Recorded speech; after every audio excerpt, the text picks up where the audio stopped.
Welcome to this episode of Midlife Men with me, Philip Briscoe. Today, I'm joined by Russ. Russ has a podcast, Talking Tradesman podcast. He's also worked in the trades, in the construction sector for most of his life. In fact, he runs his own business, family business. But he's also had his share of mental health challenges, and that's really what prompted him to start the podcast. So, welcome, Russ. Thanks for joining us. Thank you. I appreciate it, Philip. I appreciate you inviting me onto your platform, so thank you. Good. Well, let's start. Let's hand over to you. Perhaps you want to talk about your early life and your family business, how you got into the sector, and then maybe what made you think that you were starting to suffer from some kind of mental health issues. Yeah, sure. So, early life. So I'm to paint the scene, as it were. I'm a third generation painter and decorator. I've been running my business for 24 years now. I took over the business at 17. My grandfather started the business back in the 60s. So I have pretty much spent my whole life in construction and in and around. I've done a few different roles, but I've always been around construction and been around people that are in construction. In terms of my early life, I guess a very sort of brief snapshot of it, really. I had what I would refer to as a normal childhood up until the age of 8.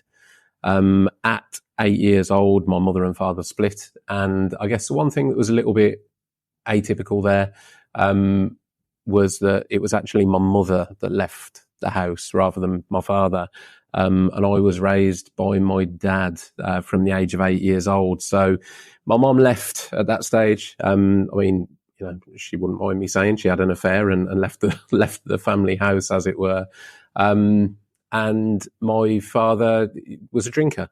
So that was my childhood.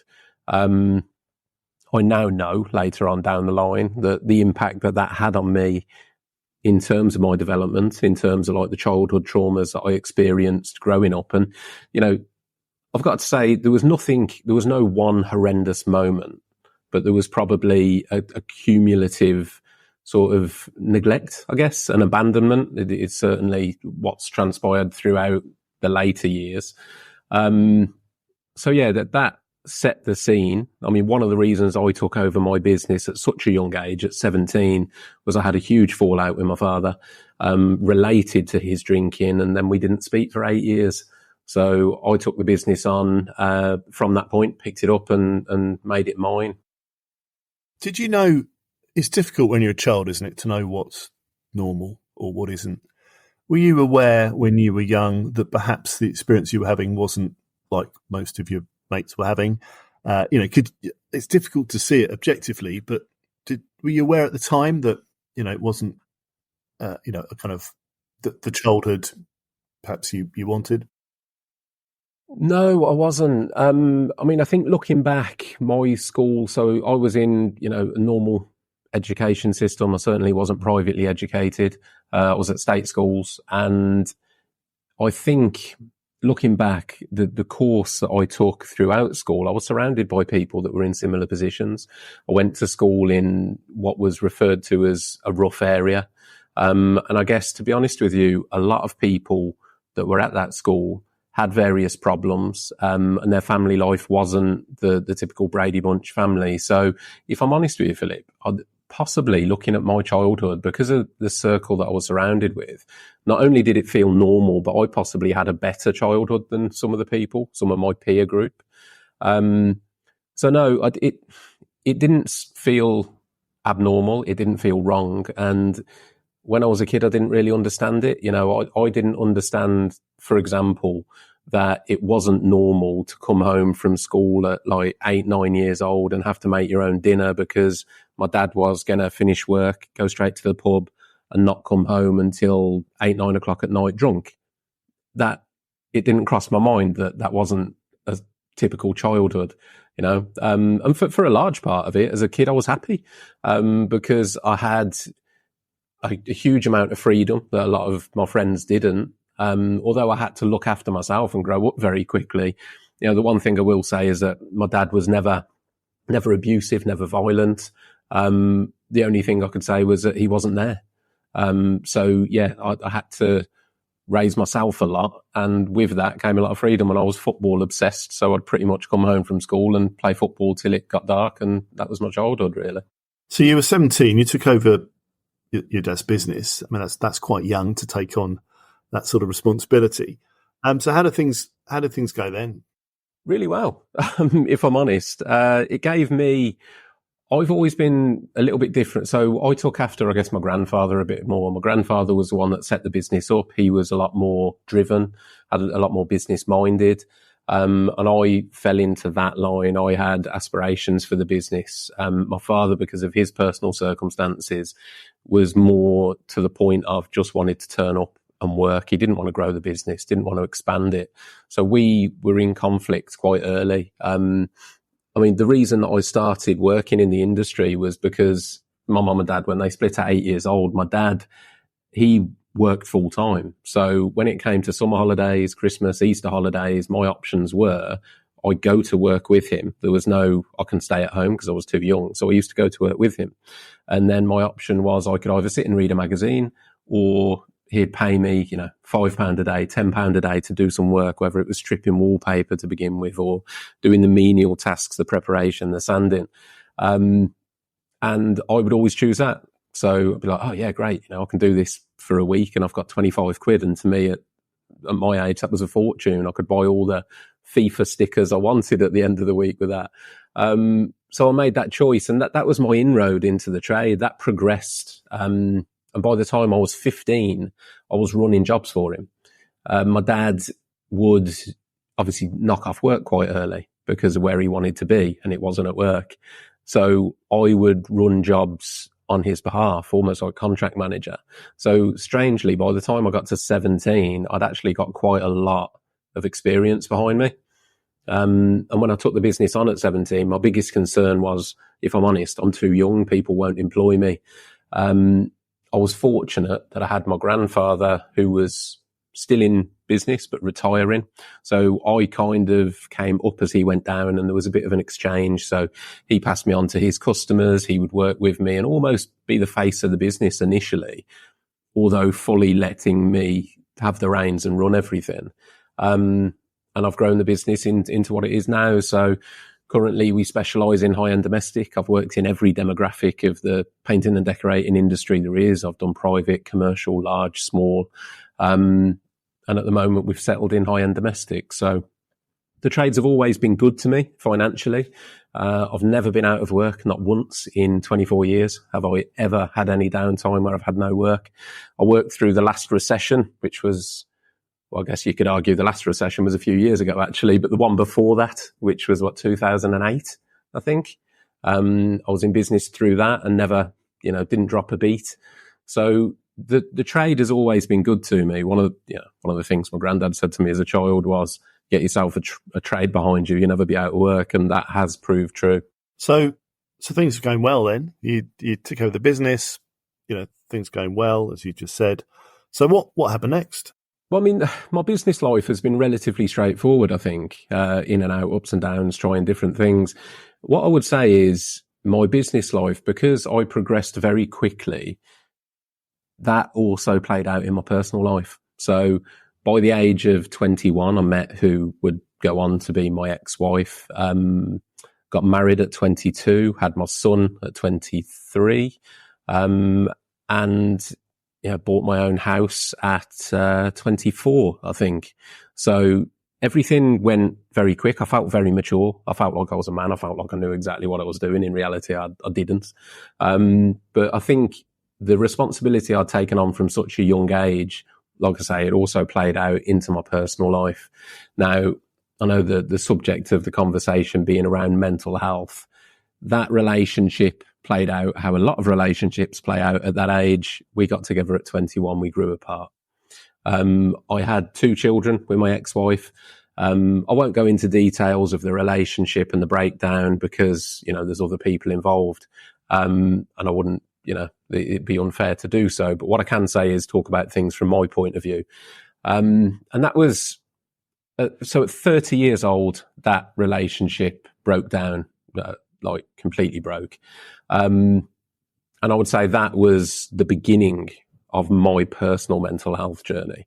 Up until then, I was your typical lad culture. To me, like I said, I loved football. I played football from the age of 8 till the age of 30, Sunday league and all the rest of it.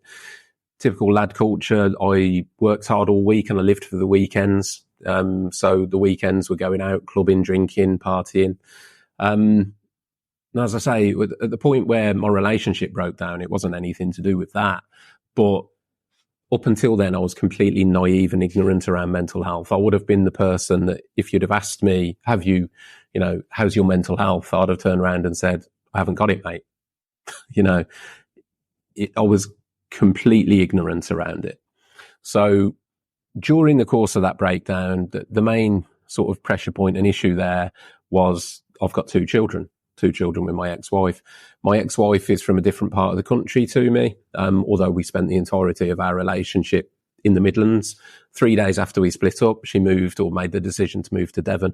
So I had a 2-year period where I was involved in court cases and battles in terms of, and I must say, she never tried to stop me seeing the kids, but it was extremely difficult to do so. Let's just say that.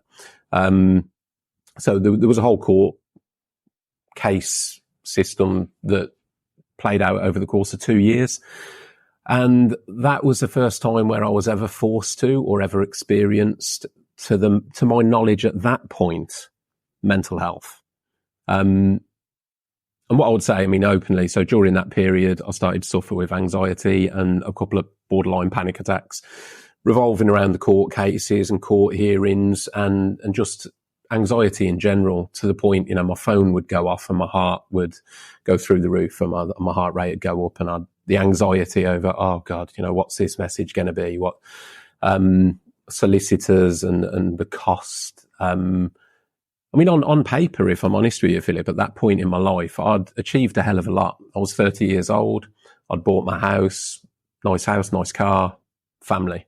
The 2.4 children image that we're all given as the image of success.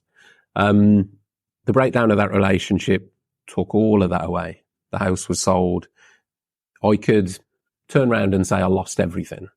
I lost my house, I lost my car, I lost my kids in the breakdown of that relationship. So, as I say, that was the first time where I ever became aware that my mental health had deteriorated.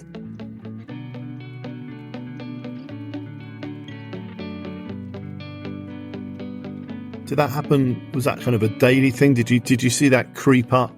Was it changing your personality? I know you said you started to suffer from anxiety. Did it become overwhelming? It did, but I didn't realise it. I know that this sounds a bit strange, but when you're not aware, and I was completely unaware that I had mental health, I didn't realise it was a thing. So I wasn't able to step back and examine it. So I was just getting on with it. And it manifested itself in, I started drinking more. My skin got bad. My temper got short, probably became more aggressive. So yeah, it definitely manifested itself, but I wasn't aware of it. I just thought, I'm a bit stressed, was probably the depth of that. I would say that the first time I was forced to pay attention, so about a year after I split up with my ex-wife, I met who is now my wife. So I got into a new relationship, as you do. And she pointed out to me on a few occasions there would be certain pinch points, whether it would be the outcome of a court hearing or a telephone call from the solicitor that was bad news. She pointed out to me that she would sort of say, well, how are you feeling? And my go-to response would be, absolutely fine. Yeah, I'm fine. Not bothered. Fine. She pointed out to me that, look, it looks to me like you're suffering with a bit of anxiety. And I'm like, no, of course I'm not. But then I would sort of turn around and say, I'd have a phone call, and the result of a phone call, I'd have a bad stomach, I'd have a splitting headache, I'd, flush red, high heart rate, and all these things. It was building and building and building because I was not addressing it whatsoever. I'm not sure if there was a particular light bulb moment. where I really sort of zoned in and started to tune into mental health. It was more of a slow dawning realization from what my partner was telling me actually made sense. But you wouldn't know, would you? Unless somebody had told you, or you'd been educated somehow, or you wouldn't know that those feelings that you had, and the fact you were drinking more, or, you were having physiological reactions was actually down to mental health. Unless you knew that, why would you know it? And I'm sure there's people listening to this thinking, well, I just get quite angry about things, but I haven't got any mental health problems. And it's bridging that gap, isn't it? And why would you know? Why would you know? And looking back, my wife now was probably the first person with any kind of knowledge around mental health or experience of it. My social circle, my friend circle, my family, nobody ever talked about mental health. We didn't even talk about our feelings. So my father was from the generation where the man up generation, as it were, strong, strength is silence. And working in the construction industry my whole life, very, very similar. So I never had those conversations with anyone. I don't think I ever spoke about my emotions with anyone other than being angry. That was okay. Being angry is acceptable. Being upset, sad, down, we don't talk about that, And as I say, I got to a point where I was forced to acknowledge that I was struggling. And it was very obvious as to why, fortunately for me, people around me were sort of saying, well, you're dealing with all this. How are you still okay? One of my best friends, I remember the conversation when he actually said to me, he was like, how are you still okay? You've had to sell the house. You've had to do this. You've had to do that. You're up and down the country to see your kids every weekend. And my response at the time was, I just am.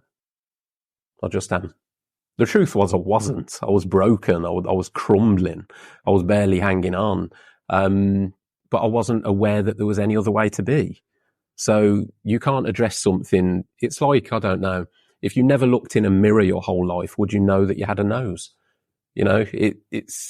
I never knew that mental health was a thing. And that sounds really naive now, given everything that I've done over the last 10 years. But in reality, I think there was probably a degree of protection through the ignorance, if I'm honest. Do you think it was anything to do with pride, or, not wanting to appear to be vulnerable, or, maybe something to do with not being perceived to be masculine, or, but all those things which are still common? And I'm assuming from what you're saying, you didn't share your concerns you didn't open up and tell anyone, or maybe not even your partner, actually. You just kind of denied it. There was definitely a part of that, mate. And that was due to my upbringing and the surrounding that I had. As I said to you before, strength was silence. I came from a family upbringing where my father didn't speak, so he would not address his emotions. My grandfather, who was an amazing person, would also not speak or not address his emotions. You'd talk about an emotional situation with him and he would sort of just go, well, enough about that anyway, I'll put the kettle on. Those things were not addressed. It was just not seen as a manly thing to do. So you do what you do. You do what every child does. You imitate. So I would imitate them because they were the alpha example in my life. And until you're shown any different kind of way, then that's the only way. And that was the way that I operated. I think I probably have always been surrounded by quite a macho culture. As I say, I was always I used to play football. I used to play rugby. I've been in the building trades all my life. I actually worked as a bailiff for 4 years. So I've always been in very male dominant alpha male industries where, as I said, strength is shown physically, not emotionally. How much of that still goes on, do you think? We're living in a time where awareness is changing, but actually are things really changing? Whilst men may be more aware of mental health, does that help in terms of trying to address their own or even admit it to themselves, let alone other people? No, I've got a few opinions on this, really, Philip. It's awareness is changing, but there's awareness and change are two very different things. And mental health, unfortunately, there's a lot of flag waving around mental health. There's a lot of, on an individual and on a larger scale, like a corporate scale, there's a lot of companies out there that will talk about their mental health programs in the workplace, but what are they actually doing? Booking in one mental health talk a year to tick that box to say that they're mental health aware. It's not really doing anything. It's not really addressing anything. And the root cause of a lot of mental health is way down the line, and it's such a long process to try and better yourself or help people. And I think the reality is, do people really want to invest in helping people with their mental health, or do they just want to be seen to be helping people? And you're quite aware, I think we're probably living in a day and age at the moment where mental health is probably talked about more than it ever has been in the history of modern society. Yet we're faced with suicide rates that are higher than ever. Particularly in my industry, in construction, it's absolutely horrendous. I work in the worst industry by demographic for male suicide. We're 4 times more likely, if you work in construction, to take your own life than the average male. There's an average of, I think it's like 2.2 men a day in construction are taking their own life. That's 10 families every week that are getting that phone call or that knock at the door, and the ripple, the butterfly effect from every person that takes their own life, that will then affect everybody that knew them. It will affect their friends, it will affect their family, it will affect children and anybody that has been in that person's proximity.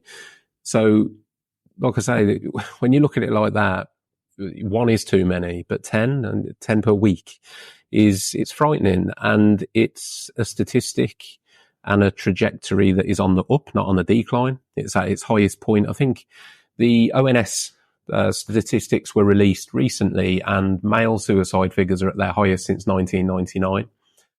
Male suicide figures are a lot higher than female suicide figures. However, just to point out, female suicide figures are at their highest since 1993. So they're both on the up. It's not just a problem affecting men.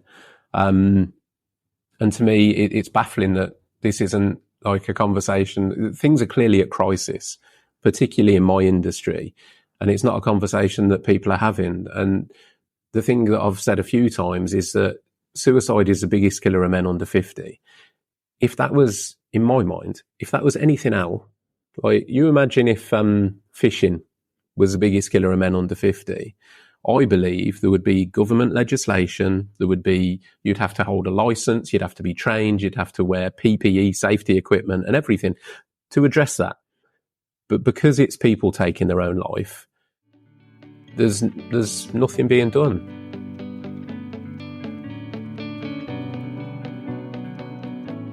Why is it, Russ? Why do you think it's so high in the construction trade? So during my podcast, I have spoken to over 50 guests now. And when I remember, I've tried to ask them all that exact question. What do you feel that construction is so adversely affected? And there are certain answers that come up on repeat. Pressure being a big one. It's an industry that is highly dominated by the self-employed. So like me, myself, I'm a business owner. I've got no HR department. I've got nobody tapping me on the shoulder on Friday saying, Russ, you've worked 90 hours this week, mate. Calm down, or are you okay? Go and speak to HR or occupational health. We've got none of that. We're self-governed, as it were. Isolation is a big one. A lot of the trades. So within construction, the 2 worst affected trades are painters and decorators, funnily enough, and plasterers. And they are the 2 finishing trades. So the 2 most likely to work alone. There's money troubles, finances is always a big thing.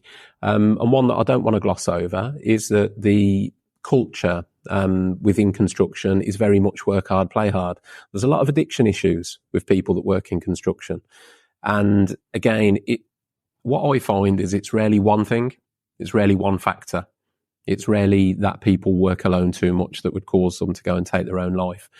But it would be the combination. So life throws combinations at you. It would be the combination of potentially the culture. So the work hard, play hard, the drinking and drugs, which lead to a relationship breakdown. And then surrounding that, you've got somebody that might work alone a lot of the time. So they're trapped in their own thoughts, and they may be experiencing financial difficulties because they're not working to the best of their abilities anymore because of everything else that's going on. And it's this perfect tornado of trauma that some people don't see a way out of, unfortunately. So I think there's a lot of factors within construction. I wouldn't pluck out one thing. I think it's a combination. So going back to your mental health experiences. So, you mentioned that you were suffering a lot of anxiety when you were having problems with your divorce. What happened then? Because I know that you have since trained to help people in a similar situation. What kind of triggered that for you, that you wanted to kind of help others? How did you help yourself first, really? How did you help yourself? To be honest with you, it's been a 10-year journey. So that was 10 years ago, was the relationship breakdown. Once I had recognised, or had pointed out to me, once I had pointed out to me, and I was ready to accept that I had and was struggling with mental health, the way that I addressed that was I became fascinated, essentially, with the physical manifestations of the brain, the thought system. So the fact that, and everyone knows, if I were to say to you, high stress can cause a heart attack, nobody would argue that. Everyone knows that. So stress can cause illness. Stress can cause, as I say, digestive problems, bad skin. The list goes on. Struggle sleeping, physical symptoms, physical manifestations of your thought patterns. And when I started to zone in on that, I became fascinated by it, because I also found that with anything in that sort of perspective comes balance. So if the negative is true, then so is the positive. If your negative thoughts can cause all these negative impacts to your body, then surely positive must do the same. I started studying psychology informally. So reading books on mindset and psychology and the mind.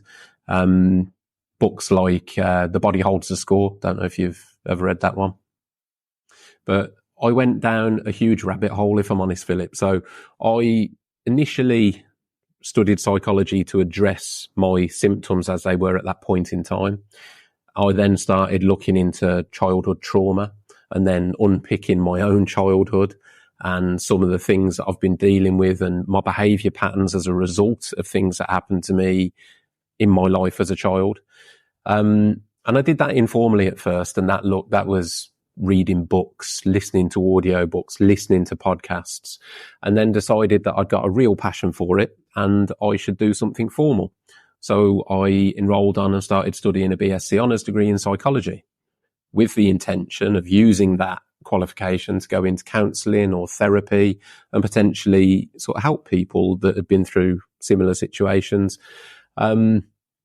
During the course of doing that, because I was doing that part-time with the OU, because I've always been running my business, I decided, so you've got three directions with psychology, essentially. You can go into sports psychology, child psychology, or counselling and therapy. So I went counselling and therapy, as I previously mentioned. In order to immerse myself in that, I decided I needed to get some experience, because if I'm honest, there was a concern that if I started giving therapy or counselling, would I take that home, or would I be able to leave it at the doorstep kind of thing? So I applied to and started volunteering at Samaritans, at my local branch of Samaritans. So I did the training for Samaritans and volunteered for them for over 18 months. As it happens, with everything I've now got going on, I've actually hit pause on the volunteering because I'm just struggling with time. But it was a fantastic experience, not only with the training, but learning to listen, and getting involved in that whole cycle of counselling. And although Samaritans are only a listening service, they're not there to counsel, it's very much in speaking to people that are in crisis and seeing how I would react to that. from there, it's a bit of a long story, but from there, with this experience, so at this point in time, I was studying psychology and volunteering at Samaritans, happened to have a conversation with my wife where I said I had recognised that there was a particular problem in my industry in construction, and what could I do that would directly target that industry and take a bit more direct action. And it was an off the cuff comment that I said to her one day where I said, maybe I could do a podcast. She picked that up and ran with it, if I'm honest. She turned round and went and looked at an office space and signed a tenancy without consulting me, and then told me I'd got to do the refurb for it. So we took on a tenancy on a small office to turn into a small recording studio for a podcast that I had no idea if it was going to work. And my podcast, The Talking Tradesman, was born from there. So where do you see yourself now? Because you know, it's going back a few years, but you obviously had the very anxious time when you were going through your divorce. But since then, and going through what you've done yourself, which is continue with your business, but also trained to be a counsellor with Samaritans and through studying, how has that affected your mental health? Now. To refer back to the comment, education, really, I am so much more educated. And I think, if I'm honest, me as a person, it's made me a better husband. It's made me a better father, and probably a better friend, and even a better business owner. Just being aware, because previously I was so unaware of my mental health and therefore my triggers, because of various traumas that I'd experienced, that I would be a lot more reactive. Examples of that, for example, because of my mother leaving the house when I was young, I've sort of took on, I guess, female abandonment issues, as it were.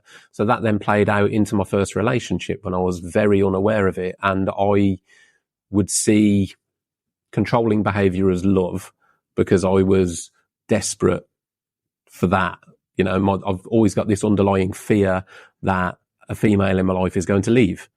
So I would sort of look for signs that wasn't going to happen, even if they were signs that weren't healthy.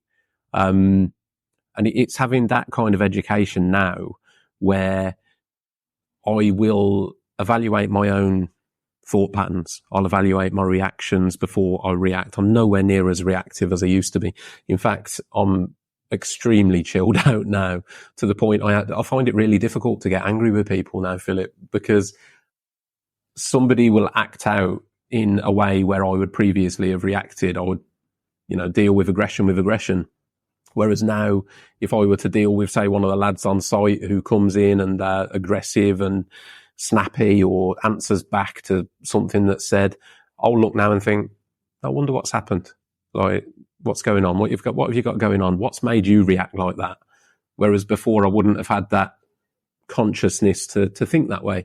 So I think personally, it sounds really cheesy, doesn't it? But in order to be the best version of yourself, you need to be aware of yourself. You need to be aware of what makes you tick, what ingredients have gone into the mixing bowl that have created you, because there's a lot of things, I guess, throughout my life which wouldn't be stereotypically perfect or even advisable or wanted if you were to pick it from the outside in. But I wouldn't change any of it, because everything that I experienced, every hardship that I've gone through, every loss, every bereavement, whatever it might be, it's made me who I am today. It's all been experience that has led to this. I wouldn't be sat here now, I wouldn't be doing this if I'd had the perfect upbringing. So seeing, it's another big thing really, seeing the value in trauma, that I think is a perspective changer, a mindset changer. If you can take a traumatic event that has happened and turn it into seeing value in it rather than being victim to it, that's such a powerful thing. That's a very interesting way of looking at it. So if anyone's listening to this who maybe they work in the construction sector and they're struggling, or maybe it's someone listening to this who knows, they've got a loved one or a friend, colleague, who they want to be able to help, but they don't know how. And maybe they're just seeing, consequences of mental ill health. So maybe they're seeing, overly aggressive behaviour or drinking drugs, whatever it might be. What can they do? What's a kind of basic step that anyone can do to start trying to help themselves or help other people? In my opinion, it's just having that initial conversation, Philip. My podcast, the Talking Tradesman, refers to me. So I am a tradesman, and I'm the one out there trying to get people talking. And I'm quite keen to sort of say that, look, the podcast is not just for people in construction. I've spoken to a lot of people that are not in construction, because construction in the UK is such a big industry. I would think that there's not many people that don't know somebody, whether it's a friend, a family member, a partner, a brother, a sister, that works in the industry. So by learning how difficult it can be and what the stumbling blocks are for that industry, we can all help each other. Just the awareness, having that awareness to just keep an eye out for people when they might be struggling, because it is a particularly hard industry.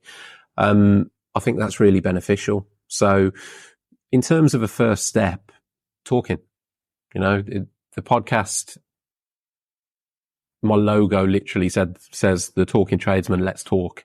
And that is the first step. It's let's talk. And the one thing I think overarchingly that I've experienced through doing the podcast, because when I started it, I sort of was a big advocate for saying, look, we need to get men talking. Like, men don't talk, so let's get men talking. What I've experienced through doing this is that actually men do want to talk. The main issue is that not having anyone to listen. So a really powerful, valuable thing is to provide a safe space to listen. And that if you know somebody's struggling, is just be there to listen. And I think it's something that isn't spoken about enough, because a lot of people push, let's talk about it. But do you know how to listen to that person? If they decide to trust you and open up and talk, do you know how to listen? Are you going to sit there and just try and take their problem and give them a solution? Or can you sit in that space with them and just listen?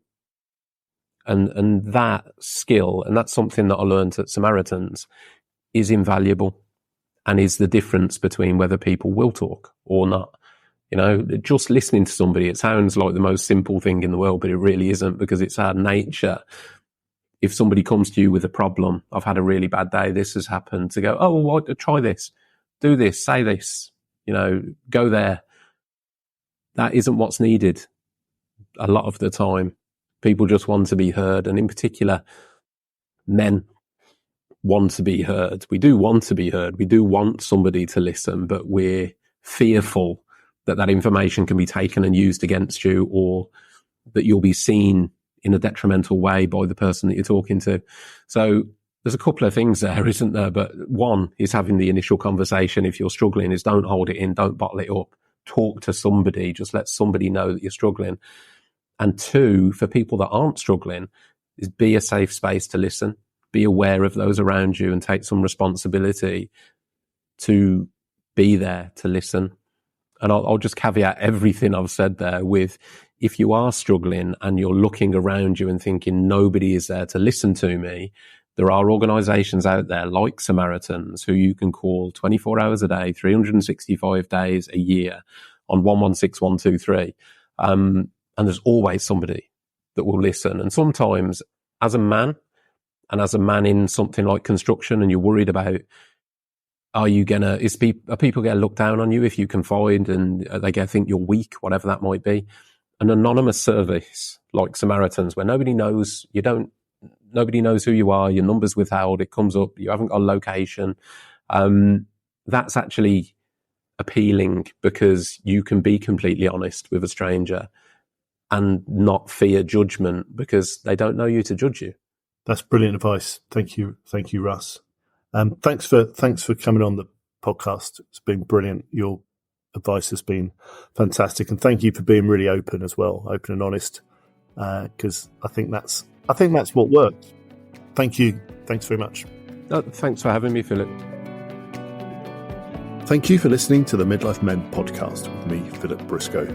If you can relate to any of the issues Russ discussed in this episode, or if you or someone you know is struggling with mental health, There are organisations you can call. For example, in the UK, the Samaritans on 116 123. And if you're in the US, you can call 988 Suicide and Crisis Lifeline. If you want to listen to Russ's podcast, it's called The Talking Tradesman.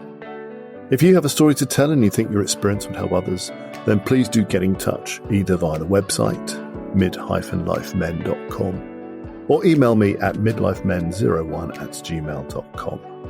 Finally, please share the podcast with people you know and with your networks. And if you enjoyed listening, then please rate and review it and help raise its profile so that we can reach more people who might benefit from the stories shared by my guests.